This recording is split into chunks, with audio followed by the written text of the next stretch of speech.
Hello everyone, welcome to another episode of today's GK. Let's begin with previous day's practice question. Question was, recently India Aging Report 2023 was released by which of the following? United Nations Population Fund, World Health Organization, Organization for Economic Cooperation and Development, or United Nations Educational, Scientific and Cultural Organization. The correct answer is option A, United Nations Population Fund. Recently, the United Nations Population has released the India Aging Report 2023. According to the report, the decadal growth rate of the elderly population of India is currently estimated to be at 41%. The percentage of elderly population in the country projected to double to over 20% of total population by 2050, says report. UNFPA in its 2023 India Aging Report has said that by 2046, it is likely that elderly population will have surpassed the population of children aged 0 to 15 years in the country. The data showed that women on average had higher life expectancy at the age of 60 and at the 80 when compared to men, with variations across states and union territories.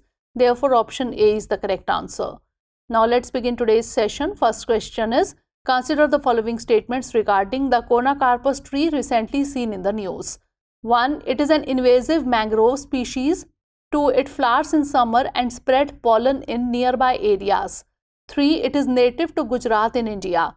How many of the statements given above is or are correct? Only one, only two, all three, or none? The correct answer is option A, only one. Recently, the Gujarat state government banned Conacarpus tree plantation in forest or non-forest areas, underlining its adverse impacts on environment and human health. It is a flowering plant belonging to the family of Conacarpus. It is an invasive mangrove species, hence statement 1 is correct.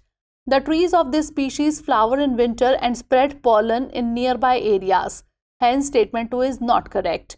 It is native to parts of North and South America as well as parts of Africa. Hence, statement 3 is not correct. Therefore, option A is the correct answer. Next question is, consider the following statements regarding the social bonds. 1. It is the type of bond where the bond issuer is gathering funds for a project that has some socially beneficial implications. 2. India's first social bond was launched in 2020. Which of the statements given above is or are correct? 1 only, 2 only, both 1 and 2, or neither 1 nor 2. The correct answer is option C, both 1 and 2. Recently, the National Bank for Agriculture and Rural Development, that is NABARD, issued its inaugural social bonds with a total size of Rs 1040.50 crore. Social bonds, also known as social impact bonds and abbreviated as SIB, are the type of bond where the bond issuer is gathering funds for a project that has some socially beneficial implications. Hence, statement 1 is correct. The Pimpri-Chinchwad Municipal Corporation in Maharashtra's Pune and United Nations Development Program in 2020 co-created India's inaugural SIB. Hence, statement 2 is correct. Eligible social projects include affordable basic infrastructure, access to essential services and affordable housing, employment generation, food security, socio-economic advancement and empowerment. Therefore, option C is the correct answer. Next question is, sometimes seen in the news, the Kamlang Tiger Reserve is located in which of the following? Assam, Arunachal Pradesh, West Bengal, or Sikkim? The correct answer is option B, Arunachal Pradesh. Recently, around 20 different butterfly species were recently identified and recorded during a butterfly walk and nature trail organized by the Kamlang Tiger Reserve. It is located in the southeastern part of Lohit district in Arunachal Pradesh near the border with Myanmar. It is named after the Kamlang river which flows through the reserve and joins the Brahmaputra. It is spread between the famed Namdapha National Park on its south and Lang River on its north. The local inhabitants are Hishmi, Digaru and Mizo. Therefore, option B is the correct answer. Next question is, consider the following statements regarding the Sonobuoys recently seen in the news in the context of defense sector. 1. They are sonar systems to detect and analyze sound in the ocean. 2. They are deployed by dropping them into the ocean from aircraft only. Which of the statements given above is or are correct? 1 only, 2 only, both 1 and 2, or neither 1 nor 2? The correct answer is option A, 1 only. Recently, the Indian Navy has informed about its plans to equip the MQ-9B 𝐃𝐫𝐢𝐬𝐡𝐭𝐢 medium altitude long endurance drones with Sonobuoys. Sonobuoys are small expandable devices used in underwater acoustics and sonar systems to detect and analyze sound in the ocean, particularly for tracking submarines and other underwater objects. Hence, statement 1 is correct. Sonobuoys are deployed by dropping them into the ocean from aircraft or launching them from ships or submarines. Hence, statement 2 is not correct. They sink to a predetermined depth and begin listening for acoustic signals, helping pinpoint potential submarine threats. Therefore, option A is the correct answer. Next question is, consider the following statements regarding the fish mint plant. 1. It is a herb with white flowers and broad heart-shaped leaves. 2. It is found in China and Japan only. 3. It is used to treat kidney ailments. How many of the statements given above is or are correct? Only 1, only 2, all 3, or none? The correct answer is option B, only 2. Recently, the medicinal properties and benefits of fish mint have been documented in ancient texts of traditional Chinese and Japanese medicine as well as Ayurveda and Siddha. It is an herbal plant full of medicinal properties and grown on the ground with wide leaves. It is an herb with beautiful white flowers and broad heart-shaped leaves. Hence, statement 1 is correct. Its native range extends from the Himalayan foothills through Southeast Asia, China, Korea, and Japan. Hence, statement 2 is not correct.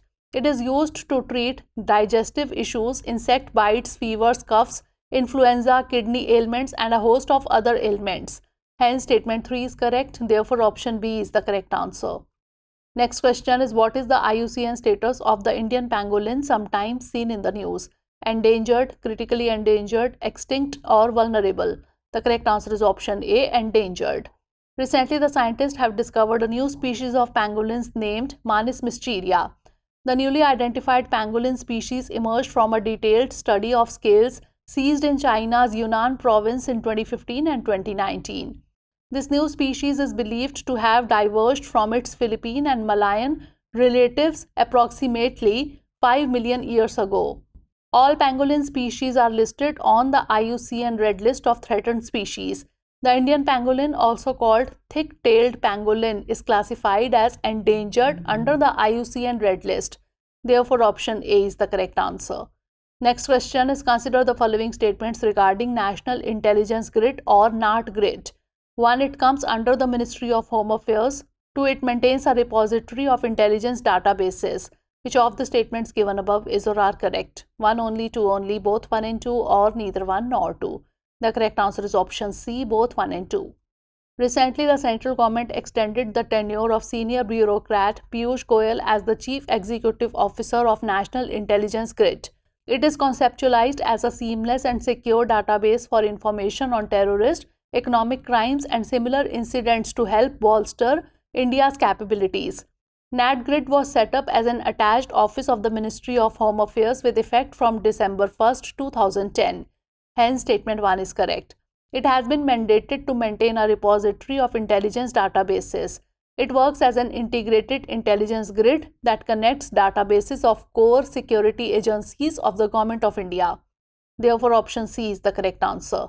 Next question is, recently launched CRIIO for Good initiative has been launched by which of the following ministries?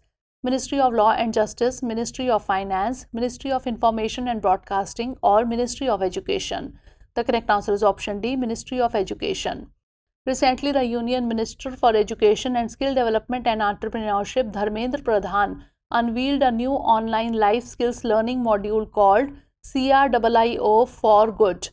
The program's primary aim is to promote gender equality among girls and boys. It was launched in collaboration with the International Cricket Council UNICEF and the Board of Control for Cricket in India at the Narendra Modi Stadium in Ahmedabad. CRIIO for Good is a series of 8 cricket-based animation films to promote gender parity, equip girls with life skills, and encourage their participation in sports. Therefore, option D is the correct answer. Next question is, the Chausath Yogini temple which was seen in the news is located in which state or UT?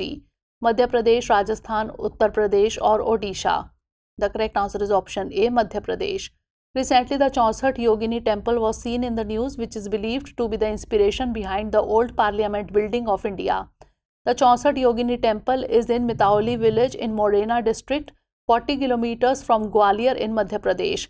According to an inscription dated to 1323 CE, the temple was built by 𝐃𝐫𝐢𝐬𝐡𝐭𝐢 king Devpal.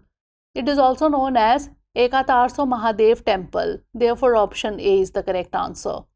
Last question is, when is the International Translation Day celebrated? 28th September, 29th September, 30th September or 1st October? The correct answer is option C, 30th September. The International Translation Day is meant as an opportunity to pay tribute to the work of language professionals. On 24th May 2017, the General Assembly adopted Resolution 71/288 on the role of language professionals in connecting nations and fostering peace, understanding and development, and declared 30 September as International Translation Day. 30th September celebrates the feast of Saint Jerome, the Bible translator, who is considered the patron saint of translators. Saint Jerome was a priest from northeastern Italy who is known mostly for his endeavor of translating most of the Bible into Latin from the Greek manuscripts of the New Testament. Therefore, option C is the correct answer. Now it's time for the practice question. Which of the following has received the Best Tourism Village 2023 award? Kongthong Village, Mylynong Village, Smith Village or 𝐃𝐫𝐢𝐬𝐡𝐭𝐢 Village? Send the answer of this question in the comment section. Stay tuned for the next episode. Thanks for watching.